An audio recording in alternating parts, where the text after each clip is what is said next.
there have been some awful performances in the UFC in 2024. I think we can all agree on that. Definitely. So today, Dylan and I have picked our 5 biggest disappointing fighters in 2024 so far, and they're all different. So we both have different picks. Yep. Let's get right into it. My first one is on the list for different reasons. Is Khamzat Chimaev.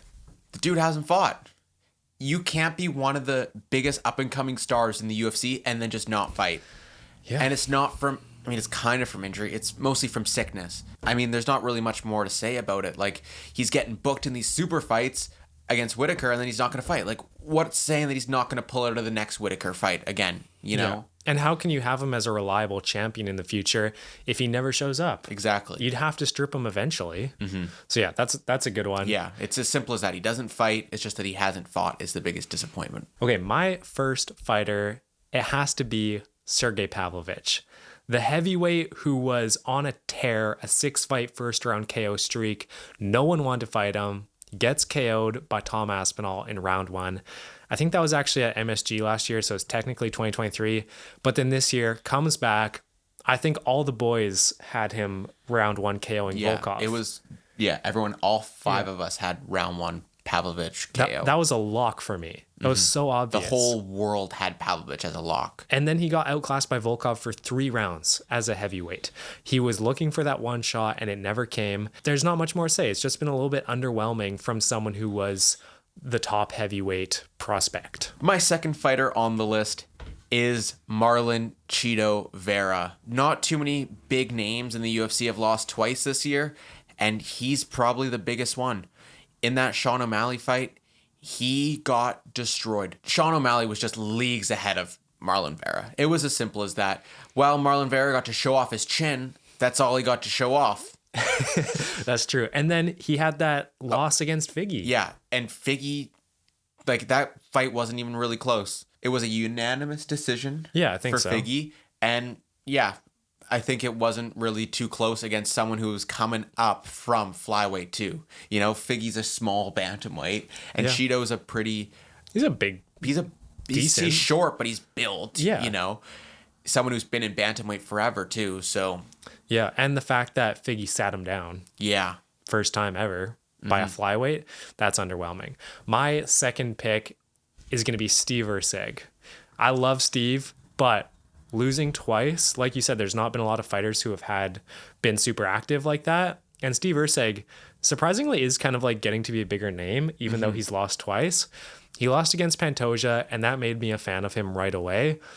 But it still was a loss. I think he overperformed expectations, but then coming into this next fight against Kai Kara France, the expectations were that he is championship level and he will outclass in the boxing and the striking, and he didn't. He got KO'd in the first round in his hometown. It's so sad, but it was an underperformance. Could you say that it was a borderline fraud check? I don't know. Maybe because...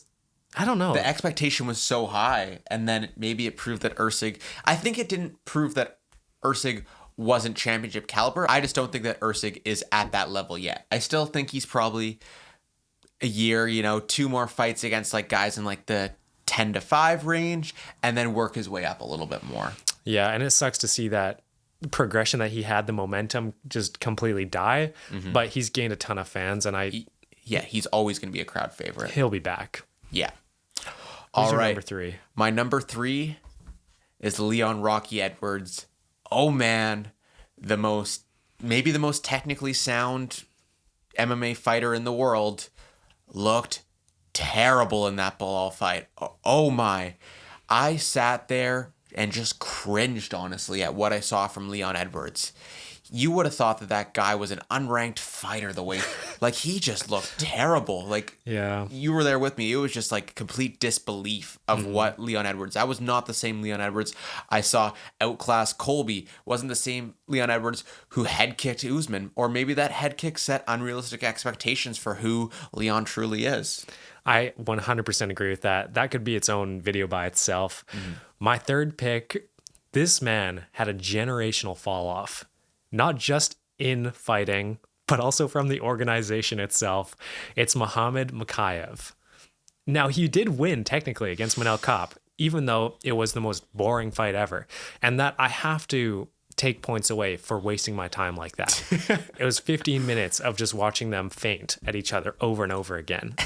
And a really funny story with that fight is that we didn't know when that fight was. Like No one did. The way that it changed around in the card order, like we're waiting there like, oh, it's like the first prelim or no, the first early prelim, and then it was like the last early prelim, and then it was like the first prelim, and then it was the last prelim. So we just watched like the early prelims, which we rarely do. Like we'll watch the prelims if there's good fights, but we watched some just absolutely awful fights, waiting for this fight, thinking it's going to be like fight of the year contender, and it was a stinker. Simple as that.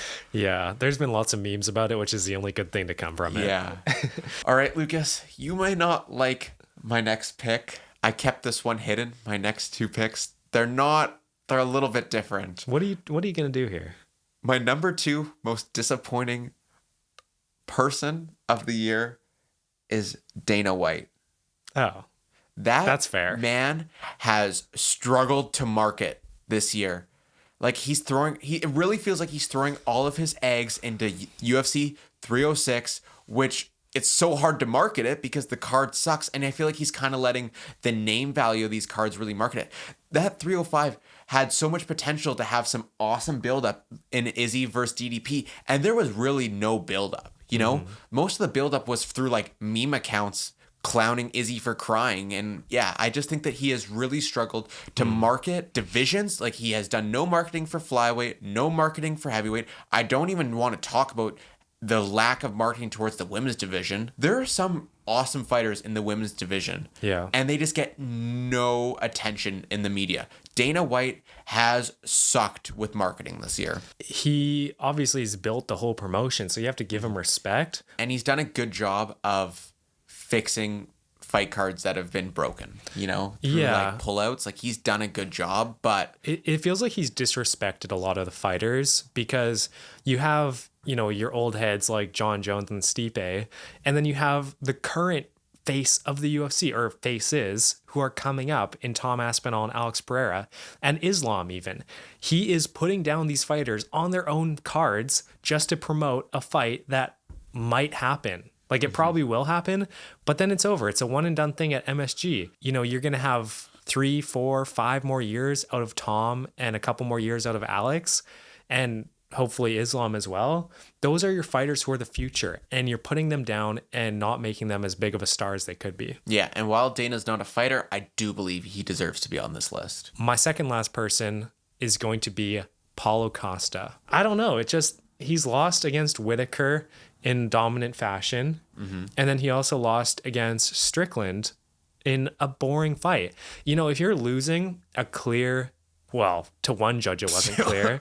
If you're losing a generally clear decision, you have to go out there and make it dirty in the last round or the last 2 rounds. And you did not see any instinct. You know, there was no want. So it's just been disappointing overall. And I think he's going to have a bounce back fight against someone lower in the rankings. And I think it could backfire for him and he loses again. Like, imagine they like pushed Bo Nickel. Yeah, I think that when I watch Paulo Costa fight, it looks like he's strictly there to collect a paycheck. Yeah, unfortunately. All right, who is your last pick? My last pick is a whole division. Oh, gosh. I took a few liberties with my rankings. It's heavyweight.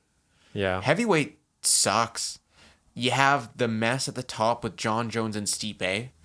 And then you have this rising champion, future potential face of the company who's just not getting pushed because of these 2 old heads at the top. And then you talk about the rest of the card. We are in a heavyweight division where Dana loves the heavyweight division because these are big boys who are going to throw big punches and knock each other out.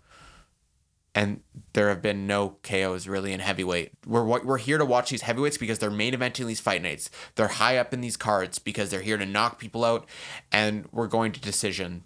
And when we get finishes, they're submissions. You know, we get more flyweight KOs than we do heavyweight KOs. Like That's crazy. Like heavyweight is just not going to be okay until John Jones is gone. For your number 1, Lucas? It's going to be Jamal Hill. Womp womp. Now, it's not only because he lost to Alex. I mean, we've seen great fighters lose to Alex, and there's nothing wrong with that. It's the fact of the buildup and then the after the fight. So in the buildup, he was being disrespectful, saying he's gonna strike. I'm gonna strike with Alex. You know, all these guys are scared of him, but I've figured him out. He's not a big deal. And then gets in the cage, gets KO'd. You know, there was some controversy with the Dean Herb stoppage. I think it's pretty obvious. He threw the first strike back when they were re-engaging. So you cannot get mad at getting KO'd after that because you threw a strike. There's some level of just mutual agreement that the fight's back on now. Mm-hmm. And I think that if anything else happened, like even if he just got rocked and then made it out of the round, none of that controversy would have ever happened. 100%. But it's because he got chinned. And then after the fight, he's the wrong end of these memes. Mm-hmm. And that made him feel bad. And so then he goes on this rant. Yeah, all he does is whine. You know? Yeah. No one would have cared about him getting chinned by Pereira if he didn't just whine. Mm-hmm. All that guy does is whine. And you're not going to get any fans. You're playing the villain, but then you're having these mediocre superheroes beat you, bro. And then pulls out of that 303 card because McGregor's not on it. Yeah. You weren't hurt, bro. We all know that you dropped because McGregor dropped. Yeah. Trying to make a recovery like that within a couple months after you've been KO'd. No one does that unless they want a big payday. Exactly. And that's it for our picks for the most disappointing fighters so far of 2024. If we missed anyone, let us know and be sure to subscribe because we're trying to hit 100 subs by UFC 306. Peace. See ya.